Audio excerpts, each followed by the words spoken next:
So welcome back again.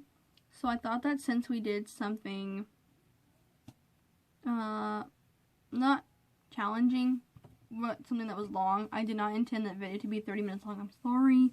I thought we could do something a little easier this week, which would be the 10 Commandments. So I thought we could just go over them and talk about who's we? I'm the only person in the room.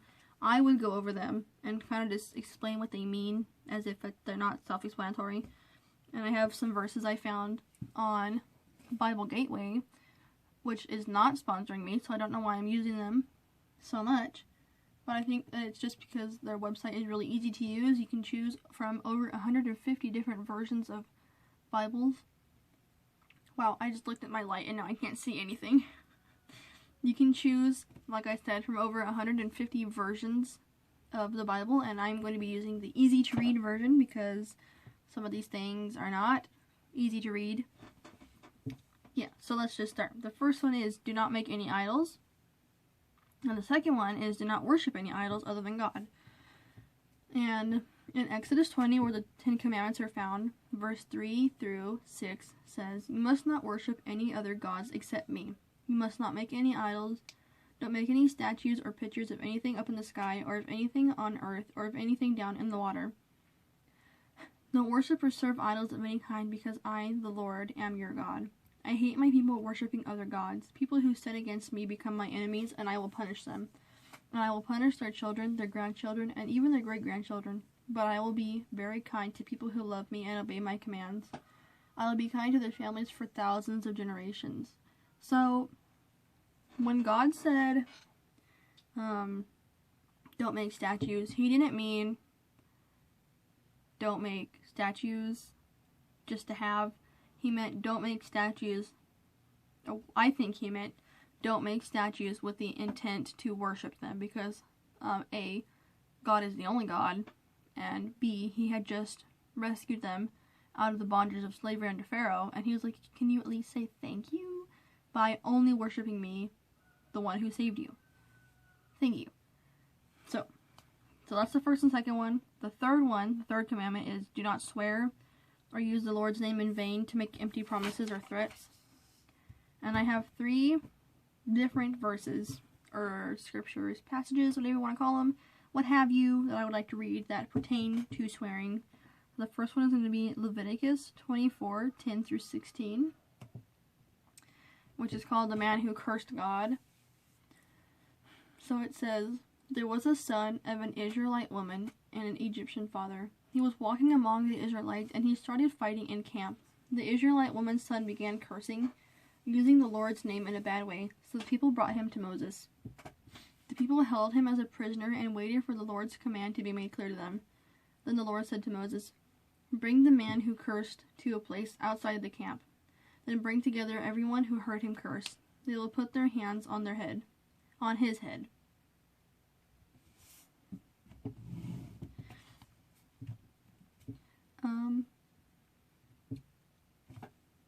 Where was I reading?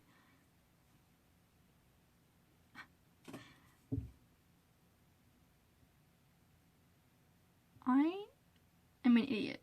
Let's just get that out of the way. I'm an idiot. So, they will put their hands on his head, and then all the people must throw stones at him and kill him. Actually, let's finish this first. You must tell the Israelites, anyone who curses their God must be punished. Anyone who speaks against the name of the Lord must be put to death. All the people must stone him. Any foreigner, anyone born in Israel who uses the Lord's name in a bad way must be put to death." So, first of all, I'm sorry that I forgot how to function there for a second. I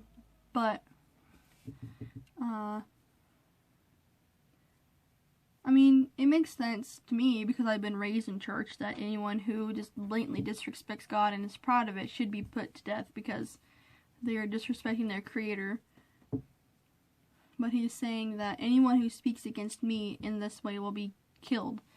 I gets on my nerves when they just say that God is mean or he's some sky tyrant, because he's not. God is a just God, and I don't know about you, but I don't want to serve a God that's not just. I don't want to serve a God that favors someone over me just because they're richer or more good looking. I want a God that carries out equal punishment for sin. And to say that the world shouldn't adapt to the ways of the Bible is therefore insinuating that God has to change to fit the world, and that's not going to happen. I think that's why a lot of people, like the newer generations of Christians, like my age and a little older, are so cherry picking the Bible. That was not good English. But they're cherry picking the Bible because they choose the parts that they think are easy, or that they can apply to their life easily, or the parts that they like, and they're just disregarding the others. A while back on Instagram, I saw this couple, throuple. It was 2 women and a man, and they were in a polyamorous marriage, and they were also claiming to be Christians, and they said, if God wants us to love one another, then why can't I have 2 wives? And I was so mad. Like, that's not what God meant. He didn't mean to have more than 1 wife. Because why would God say it's okay to have more than 1 wife? And then God also says that marriage is sacred under him between a man and a woman. God does not contradict himself. So that's not true. And God did, yes, say love one another. But he just meant be kind to each other because I said so. Not I, because God said so. So I don't know why. That just made me so, like, physically uncomfortable. I was like, ew. Alright, so let's get back to this. The next one I was going to read is Deuteronomy 26, 16 through 19. And this was called Obey the Lord's Commands.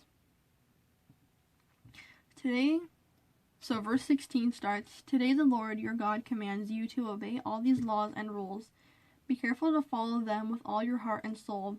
Today you have said that the Lord is your God. You are promised to live the way he wants. You promised to follow his teachings and to obey his laws and commands. You said you would do everything he tells you to do. And today the Lord has accepted you to be his own people. He has promised you this. The Lord also said you must obey all his commands. So, if you're going to start to claim you're a Christian, well, you can call yourself whatever you want to. It's the personal relationship you have with Jesus that makes you a Christian. God's basically just saying, or whoever wrote this passage, I don't know, which is, I should. I don't know who wrote this passage. God's just saying, if you're going to say you follow me, then there is a certain lifestyle you have to adapt, which includes not swearing, not drinking, not stealing, not having premarital sex.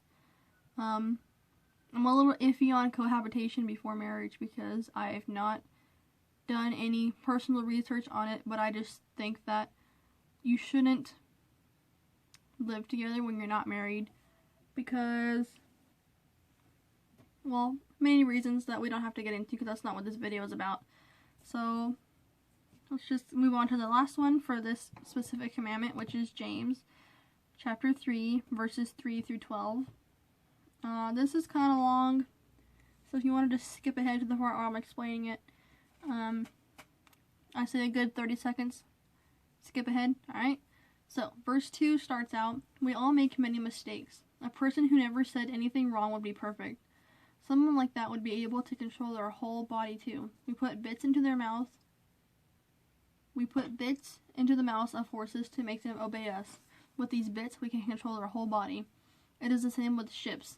A ship is very big, and it is pushed by strong winds, but a very small rudder controls that big ship. Now, I've only ever been on a boat a few times, and I am never going on one again because the last time I was on one I got hurt. But I'm assuming a rudder is the thing on the back of a boat that like it's attached to the engine, right? And it's the thing you turn that makes the boat, yeah, okay. So, and the one who controls the rudder decides where the ship will go. It goes where he wants it to go. It is the same with our tongue. It is a small part of the body, but it can boast about doing great things. A big forest fire can be started with only a little flame. The tongue is like a fire. It is a world of evil among the parts of our body. It spreads its evil through our whole body and starts a fire that influences all of life. It gets this fire from hell. Humans have control over every other kind of animal, wild animal, bird, reptile, and fish, and they have controlled all these things, but no one can control the tongue. It is wild and evil, full of deadly poison. We use our tongues to praise our Lord and Father, but then we curse people who were created in God's likeness. These praises and curses come from the same mouth. My brothers and sisters, this should not happen. Do good water and bad water flow from the same spring? Of course not. My brothers and sisters, can a fig tree make olives? Or can a grapevine make figs? No. And a well full of salty water cannot give good water. Okay, so, you can't, this is everybody's least favorite thing to hear, but you can't be of the Lord and also of the world. So if you're consuming things from the world and also trying to live for God, it's going to be really hard. Like, okay, I'll use me again for example because I can. I really like Jacksepticeye because he's funny and he plays really good video games, but he swears so much.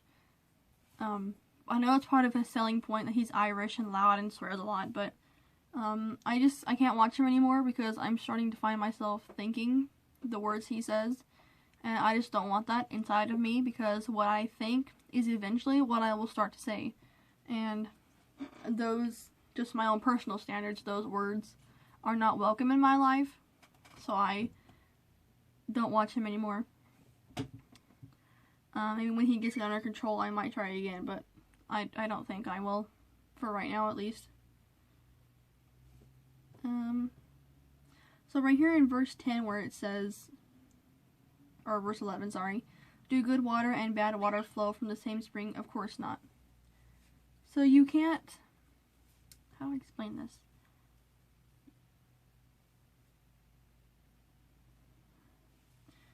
Like, you can't claim to be 100% filled with the Spirit and then throw a string of curses over your shoulder and still act like everything is okay. Like, when I was in school, I knew this girl, I still know her, but we don't talk anymore because we just drifted apart, that she all year swore like a sailor, and one day she said she was a Christian, and I laughed audibly, and she's like, what? Why are you laughing? It's like, because someone who has adapted the life of a Christian does not use that language, because there are other ways to express yourself, plus the Bible speaks against it. It says not to use that language because we don't need it in our lives. So I told her, if you were the Christian you're claiming to be, those words would not leave your body, and she kind of just like nodded and turned around. And yeah, so like, I'm pretty sure everyone can tell that I was a Christian because I don't swear. I'm not a fun person, okay? I don't do those things. Which you don't have to do those things to be a fun person. You just can exist without them. You don't need them. I had a friend that one time she told me, I've never heard you swear. And I was like, and you're never going to. So, drop that and move on. Alright, let's see. Which commandment are we on? The third? Yes, the third one. The fourth one is, remember the Sabbath day and keep it holy. So, back to Exodus 20. Verses 8 through 11 says, you must remember to keep the Sabbath a special day.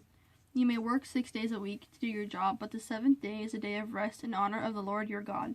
So on that day, no one should work, not you, your sons and daughters, or your men and women slaves. Even your animals and the foreigners living in your cities must not work.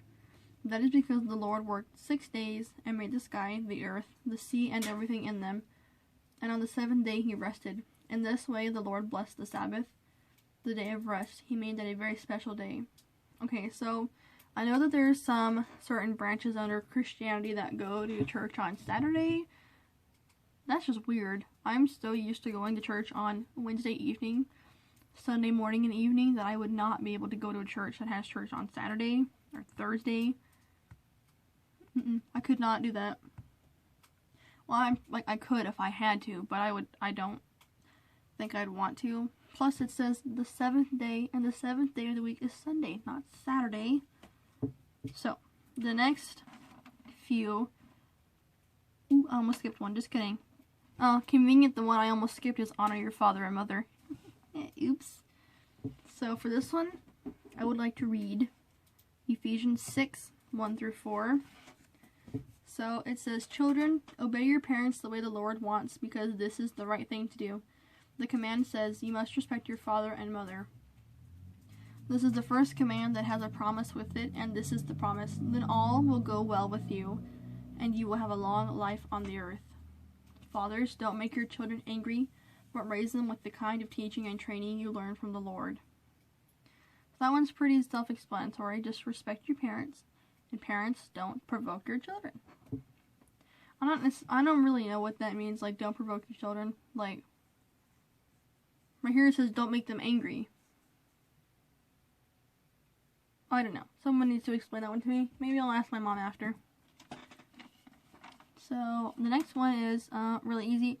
Don't kill. I don't know what compels someone to take someone else's life. Did you guys know that the majority of women murderers are for life insurance money? I thought that was interesting. So the 7th commandment is don't commit adultery. The 8th one is don't steal. The 9th one is don't bear false witness against your neighbor. Ow, I scratched my eye. So just don't lie on your neighbor. Like if the police come to your house and ask you if you know your neighbors and you say no, you shouldn't be saying no, you should be saying yes.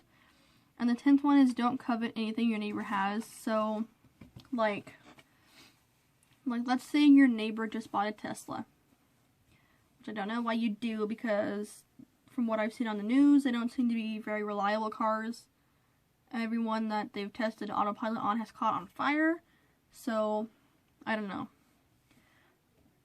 So you can admire that they have a Tesla, but not be like, man, I wish I had a Tesla.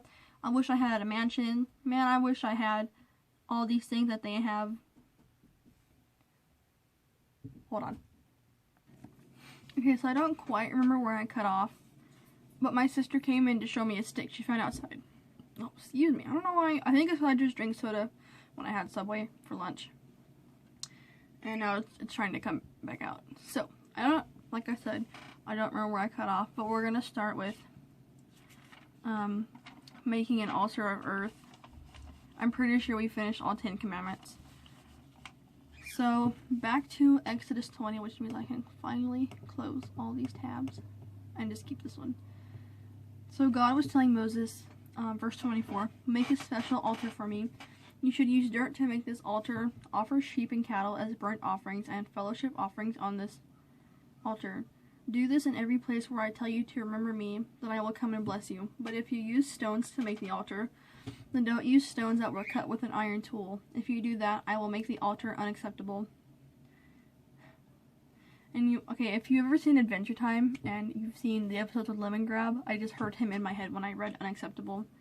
"And you must not make steps leading up to the altar. If there are steps, when people look up to the altar, they will be able to see under your clothes."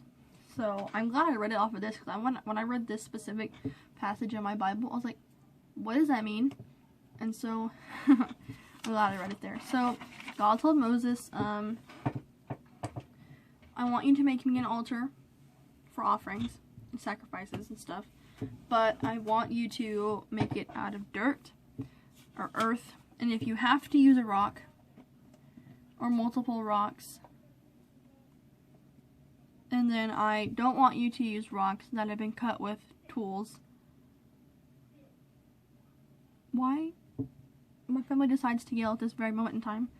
And then to not make steps for the altar, so that when people were like knelt down to pray and they looked up, they wouldn't see under the robes of the priests, or specifically Moses and Aaron probably. And that's the end of the chapter. So I almost wrote a summary. This time I just wrote one long sentence that says, "Seasoned Christians don't need the 10 Commandments to rule their lives." And one time in church, the pastor's wife said, when she was preaching, that we don't need the 10 Commandments because we're past them. The things in the 10 Commandments don't even come to our mind on a daily basis. Like, we don't struggle with, not trying to steal, widow, and struggle with not trying to kill anybody. And so, I hope that this makes a little bit of sense, because I'm not doing this again. This is the, pretty sure, literally 20th time I've restarted this video. I've deleted 2 full videos because I didn't like how it came out. So, I'm gonna leave before I start rambling, because no one needs that. So I'll see you guys next time. I hope you guys are actually following along with your Bibles. And again, the website I use is called Bible Gateway. I'm pretty sure it's just .com. And I'll put the songs down below, and I will see you next time.